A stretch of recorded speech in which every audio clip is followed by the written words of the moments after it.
नमस्कार दोस्तों, स्वागत है आप सभी लोगों का एक नई वीडियो के साथ। और आज के इस वीडियो में दोस्तों मैं आपको दिखाऊंगा ग्वालियर का किला। और ये जो किला है भारत के सबसे ऐतिहासिक किलों में से एक माना जाता है, जिसे राजा मान सिंह ने बनवाया था। तो दोस्तों आप लोग इस वीडियो में बने रहिए, आगे चल के आपको ऐतिहासिक किला दिखाते हैं। एक तरफ आप देख सकते हैं इस किले से ग्वालियर शहर का बहुत ही विहंगम यह दृश्य लग रहा है।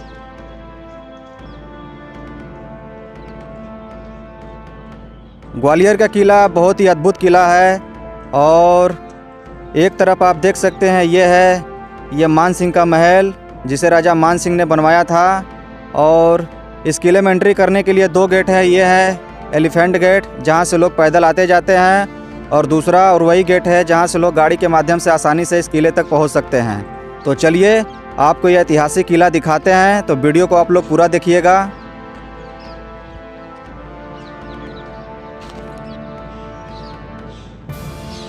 ये एलिफेंट गेट है दोस्तों, और यहाँ से उस ज़माने में राजा मान सिंह इसी द्वार से हाथी पर बैठकर इस किले में आते जाते थे। और यहाँ से पैदल भी लोग आते जाते हैं। और दूसरा और वही गेट है जहाँ से लोग गाड़ी के माध्यम से आसानी से इस किले तक पहुँच सकते हैं। और ये राजा मान सिंह का ये महल है। तो हम दोस्तों अंदर चलेंगे और अंदर चल के आपको दिखाएंगे कि कैसा है राजा मान सिंह का महल। कहते हैं कि राजा मान सिंह का महल बहुत ही खूबसूरत है, और इसी चीज़ को देखने के लिए मैं काफ़ी दूर से चल के यहाँ पर आया हूँ।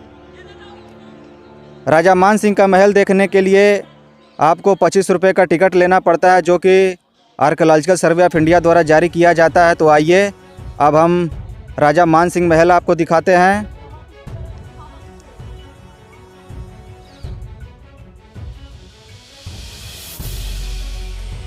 ये मान सिंह महल के बारे में दिया गया है, आप इसके बारे में पढ़ सकते हैं।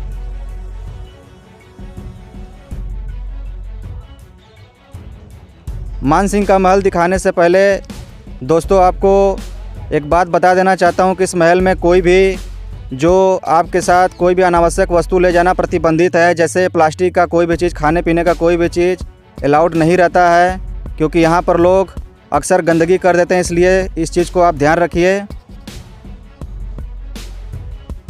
मान सिंह महल के अंदर आप जैसे ही प्रवेश करेंगे दोस्तों, तो आप देख सकते हैं बहुत ही खूबसूरत ये एक महल देखने को हमको मिला, जो कि उस ज़माने में ये एक संगीत का स्थल हुआ करता था। लोग यहाँ पर संगीत का आनंद लेते थे, और यही है राजा मान सिंह का महल। मान सिंह का महल बहुत बड़ा है, और इसकी बनावट शैली बहुत ही शानदार है। इनके दीवारों पर, इनके पत्थरों पर देखेंगे तो बहुत ही सुंदर सुंदर महीन में नक्काशियाँ गढ़ी गई हैं। और ये जो कमरा है उस ज़माने में एक संगीत स्थल हुआ करता था, जो उस ज़माने में राजा महाराजा संगीत का आनंद लिया करते थे। इसके ऊपर राजा महाराजा और उनकी रानियां बैठा करती थी, और नीचे संगीत का आनंद लेते थे। मान सिंह महल अंडरग्राउंड भी बना हुआ है। जब आप इसके नीचे वाले फ्लोर में जाएंगे तो काफ़ी अंधेरा भी आपको मिलेगा। और आइए आपको दिखाते हैं कि अंदर इसके नीचे क्या है।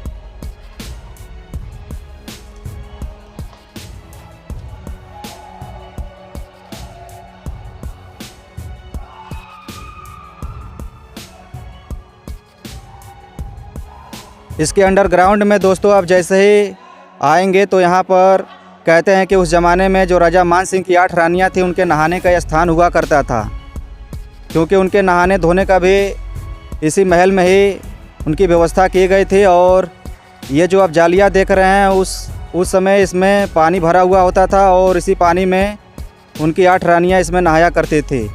लेकिन कहते थे कि जब उस समय मुग़लों ने इस किले पर आक्रमण किया, तो जो उनकी रानियां थी राजा मान सिंह की, उनकी 8 रानियां इसी जो कुंड था उसी में आत्मदाह कर लिया था, क्योंकि उस समय मुग़लों ने इस किले पर आक्रमण कर दिया था, जिसकी वजह से राजा मान सिंह हार गए थे। और अपना आत्मसम्मान बचाने के लिए जो उनकी रानियां थी, सभी के सभी इसी जगह पर उन्होंने जौहर कर लिया था। तो यही वो स्थान है। किले के बाकी हिस्सों को देखने के लिए भी दोस्तों आपको 20 रुपये का टिकट अलग से लेना पड़ता है। और यह है कर्ण महल। कहते हैं कि इस महल का निर्माण राजा मान सिंह के दादा का ये महल है, कर्ण महल, और उन्हीं के द्वारा ये बनवाया गया ये महल है।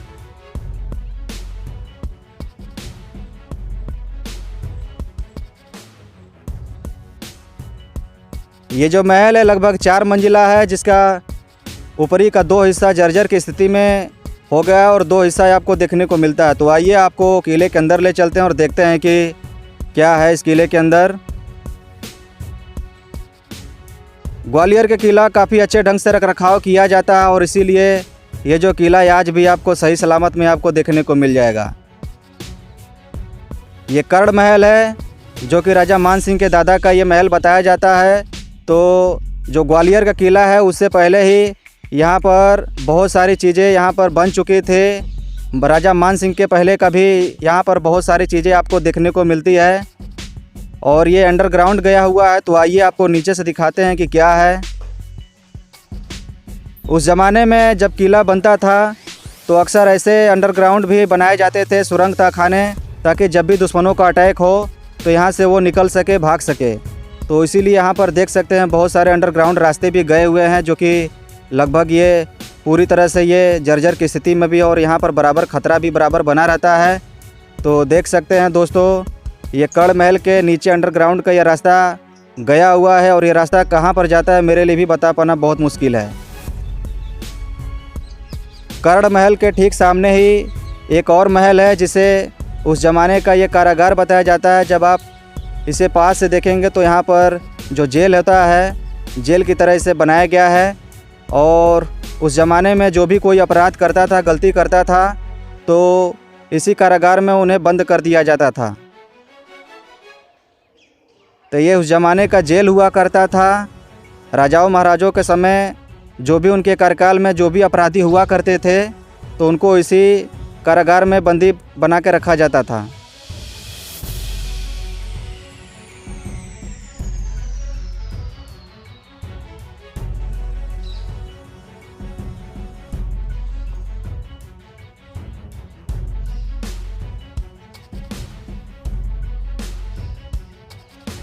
ग्वालियर का किला भारत के सबसे ऐतिहासिक किलों में से एक माना जाता है और इसीलिए इस किले को देखने के लिए पूरे विश्व भर से पर्यटक आते हैं। ये जो कर्ण महल है, कर्ण महल के जब आप इसके निचले वाले तल में भी जाएंगे तो बहुत अजीब सा लगता है, जिसे देखने में थोड़ा आप देख सकते हैं। ये यहाँ पर आप जाएंगे तो यहाँ पर बहुत सारे चमगादड़ भी हैं, जो कि इस किले में उनका बसेरा हो गया है और इन चमगादड़ों को देखकर लगता है कि कोई इंसान अगर इसके अंदर चला जाए तो हो सकता है कि ये सब उस पर अटैक भी कर दें। और मेरा ऐसा मानना है कि ऐसे महलों में जाने से भी बचें, क्योंकि अक्सर ऐसे जगहों पर ख़तरा भी बराबर बना रहता है। तो मुझे लगता है कि यहाँ पर भारत सरकार को और पुरातत्व विभाग को थोड़ा सा इस किले पर ध्यान देना चाहिए और जो भी यहाँ पर चमगादड़ है उसे थोड़ा यहाँ से निकाल देना चाहिए। ये विक्रम महल है और राजा मान सिंह के ये पुत्र थे और उन्हीं को द्वारा ये बनवाया गया ये महल है।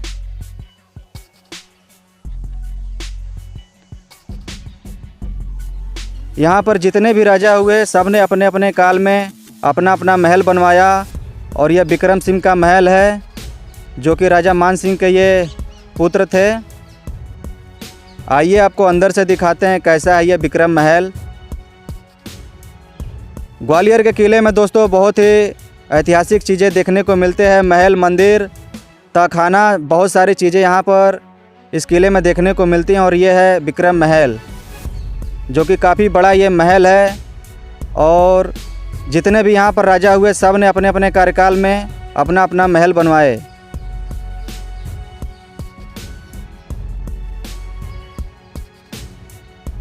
महल की बनावट शैली को देखकर लगता है कि पूरी तरह से राजपूत शैली में बनाया गया ये महल है।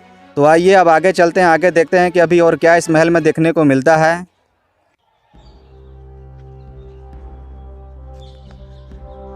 सामने जो दोस्तों आप महल देख रहे हैं इसे जहांगीर महल बोला जाता है और शाहजहां महल भी बोला जाता है और यहाँ पर इसके बारे में भी दिया गया है। ये दोनों महल 17वीं शताब्दी में निर्मित करवाया गया था। और आइए आपको ये जहांगीर महल और शाहजहां महल दिखाते हैं। कभी इस किले में जहांगीर और शाहजहां का भी निवास स्थान रहा है, उनका भी यहाँ पर कभी आना जाना लगा रहता था और उन्हीं के द्वारा बनवाया गया यहाँ पर यह महल आपको देखने को मिलता है।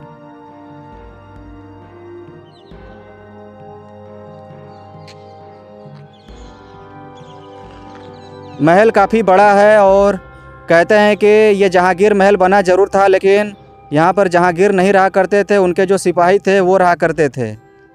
तो काफ़ी बड़ा ये महल है। तो आइए आपको पास से दिखाते हैं कि अंदर से देखने में कैसा लगता है ये महल।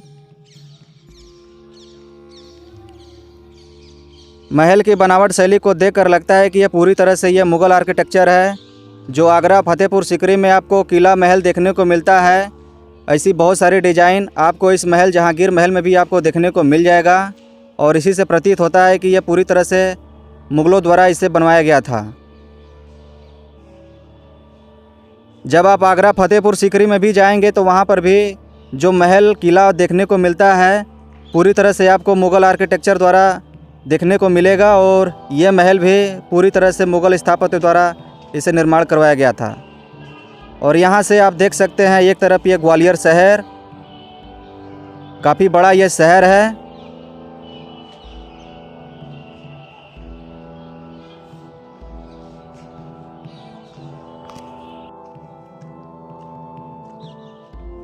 जहांगीर महल के अंदर ही यहाँ पर एक तालाब भी है, जो कि उस ज़माने में जो सैनिक सिपाही रहा करते थे उनके नहाने धोने का यह स्थान हुआ करता था। तो यहाँ ये आपको पास से दिखाते हैं ये तालाब। और उस ज़माने में जितने भी सैनिक यहाँ पर पहरा देते थे तो उनके रहने का भी और उनके नहाने धोने का भी व्यवस्था इसी किले में किया गया था। तो ये सैनिकों के सिपाहियों के ये नहाने का ये स्थान हुआ करता था, ये तालाब, जो कि काफ़ी गहरा है। और ये जो तालाब है यह जहांगीर और शाहजहां महल के अंदर ही आपको देखने को मिल जाएगा।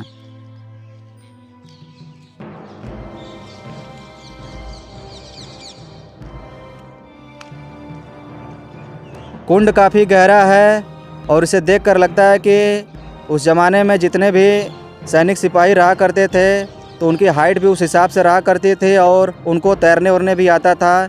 इसीलिए ऐसे गहरे पानी में वो लोग नहाया करते थे, क्योंकि ये जो कुंड है काफ़ी गहरा बताया जाता है और इसे देखकर ही लगता है कि काफ़ी गहरा ये कुंड है।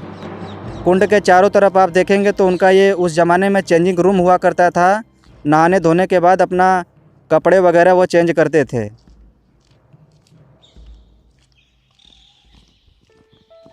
इस तालाब में जो पानी आता था, बरसात का पानी आता था, जब भी बारिश होती थी तो इस किले में पूरी तरह से कहीं भी बारिश होती थी तो इस कुंड में ही पानी आकर भरता था।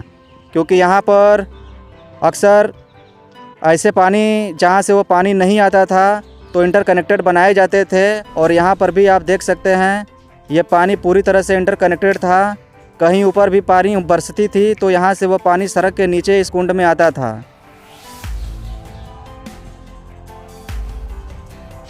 तो यहाँ से देख सकते हैं दोस्तों, सामने एक छोटा सा मुक्का टाइप भी निकला हुआ है। ऊपर जब भी बारिश होती थी तो बारिश सड़क के नीचे आती थी और नीचे से सीधे कुंड में चली जाती थी। तो काफ़ी अच्छी व्यवस्था उस ज़माने में की गई थी और पानी कभी कभी कमी नहीं पड़ता था। बारिश के पानी से ही पूरे साल भर लोगों को पीने के लिए, नहाने धोने के लिए सारा व्यवस्था, पानी का इंतज़ाम इसमें किया जाता था।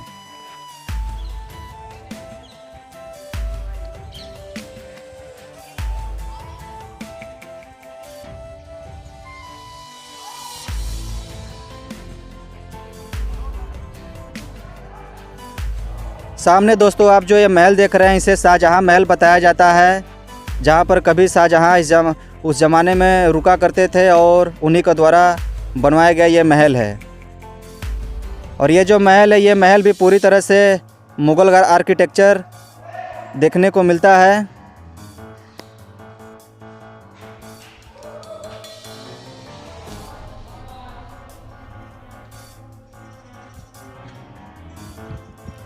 इस महल की बनावट शैली को ही देखकर लगता है कि इस महल का निर्माण मुग़लों द्वारा कराया गया था, जहाँ पर कभी शाहजहां रहा करते थे। आइए आपको आगे ले चलते हैं। किला दोस्तों बहुत ही बड़ा है और इसे घूमने के लिए कम से कम आपको 1 से 2 घंटे तो लग ही जाएंगे। और सामने जो आप तालाब देख रहे हैं, यहाँ पर पहले कभी जौहर कुंड हुआ करता था। कहते हैं कि जब 1232 में इल्तुतमिश ने इस किले पर आक्रमण किया तो उस समय यहाँ पर जितनी भी रानियाँ दासियाँ थीं, अपना आत्मसम्मान बचाने के लिए इसी में जौहर किया था। और ये जौहर कुंड है। आज के डेट में यहाँ पर आप जब देखेंगे तो यहाँ पर आपको तालाब देखने को मिलेगा और उनके सम्मान में ही यहाँ पर जौहर कुंड की जगह यहाँ पर तालाब बनवा दिया गया। तो इसी कुंड में उस समय की जो रानियाँ दासियाँ थी उन्होंने जौहर किया था और ये काफ़ी बड़ा है।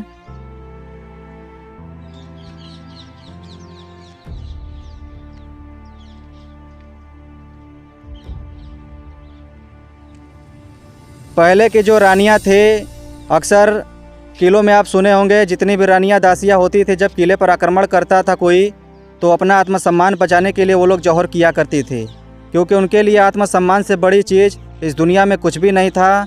इसीलिए अक्सर बहुत सारे किलों में रानियाँ जौहर किया करती थी। तो ग्वालियर के किले में भी जब आप आएंगे तो यहाँ का भी इतिहास यही है। यहाँ पर भी रानियों ने अपनी आत्मसम्मान बचाने के लिए इसी कुंड में उन्होंने जौहर किया था। सामने जो आप स्ट्रक्चर देख रहे हैं वो है बारूद खाना। अंग्रेज़ों के समय वहाँ पर बारूद गोले रखे जाते थे। कभी इस किले पर अंग्रेज़ों का भी शासन हुआ करता था।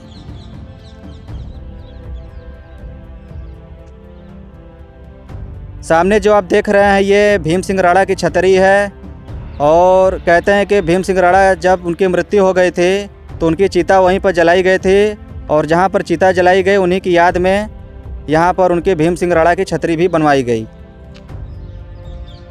भीम सिंह राणा की छतरी बहुत ही ऐतिहासिक है, जो कि आज भी आपको सही सलामत स्थिति में आपको देखने को मिल जाएगा।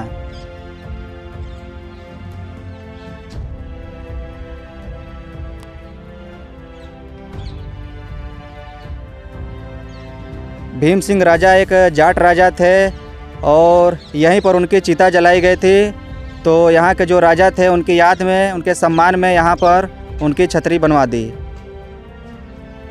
भीम सिंह राणा की छतरी की जो बनावट शैली है बहुत ही शानदार है, जो कि पूरी तरह से राजपूत शैली में बनवाया गया है।